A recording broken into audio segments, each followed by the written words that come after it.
So, welcome back, everyone, to the 101 Questions of AI. Today, we are going to talk about a bit of a buzzword. So, everybody's been hearing about it, and now I want to grill Luca exactly on what it is because I'm kind of confused as well. So, it's the metaverse. So, Luca, what is the metaverse? Well, look, if you look at Wikipedia, I imagine that Wikipedia will tell you something like, metaverse, a digital reality that allows users to interact virtually.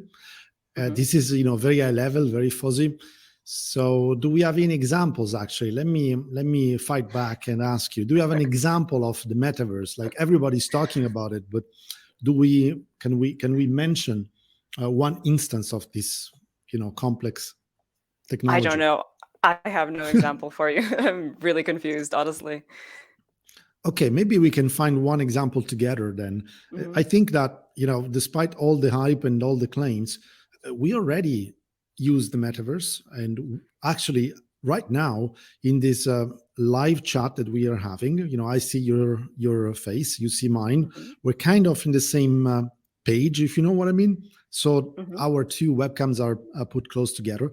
In a sense, this is already an instance of the metaverse or an example where we can interact virtually, and it's a digital form of reality. What do you think? Yes, well, when you explain it like that and really bring it down to earth, then yeah, it makes sense. Because I feel like the way that people are saying it, it's like a verse and like it's very fuzzy, as you said. But yeah, when you point it out like that, it does like bring into mind if it is just like the digital interactions, then we are, into some degree in the metaverse.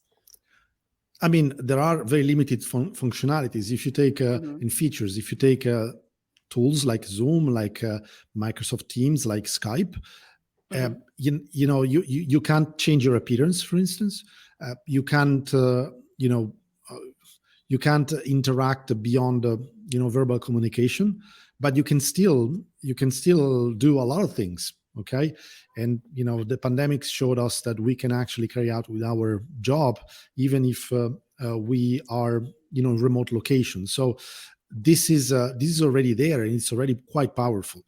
We need to extend it, or the future iteration of the Hmm. metaverse is an iteration where other features or other modules, if you wish, are plugged in. One of Hmm. those is obviously the social media module, to extend even further the reach of the interaction. Second is gamification. The interaction could be gamified, not in all, let's say, not in all different use cases, because it's weird for me to imagine that you can gamify work, but you can Hmm. try. And then there is the crypto module. Okay, so how do you made or remove friction by offering very easy methods to exchange value and currencies. So these are probably the three straightforward extensions that would complement the current version of the metaverse. So in a sense, it's making it a little bit more three-dimensional because right now, the way that you explained it earlier with us using StreamYard and everything, it seems very two-dimensional. So it's kind of like really creating like something that you can move around and like use as like a figure, if that makes sense. 100%. And I think I would use the term multidimensional, because Hmm. physicality is just one of those dimensions. But when you're payments, when you're adding augmented interaction, you really go beyond the three dimensions. Hmm. So you mentioned there augmented interactions. So I've heard of two words. So there's AR and there's VR. Can you explain that a little bit to us?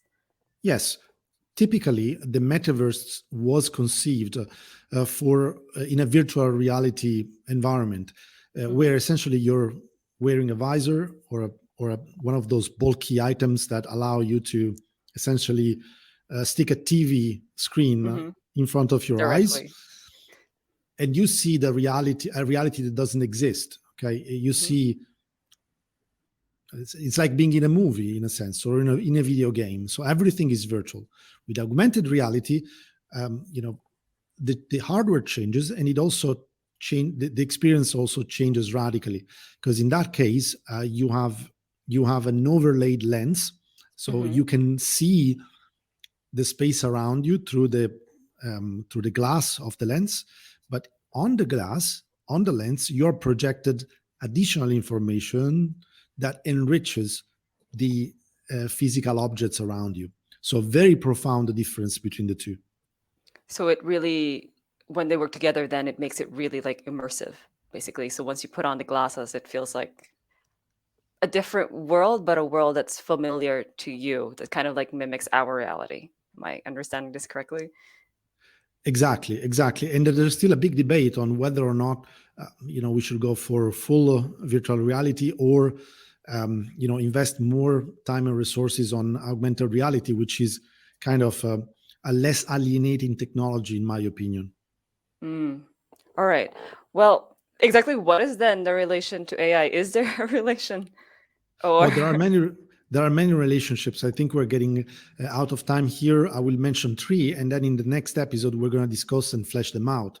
Mhm. It's about the experience, is about the content, and it is also about infrastructure. So what I suggest we do is that we wrap up today's episode and we discuss these three important extensions of the metaverse through AI in the next episode. All right, perfect. Thank you, Luca. Thank you.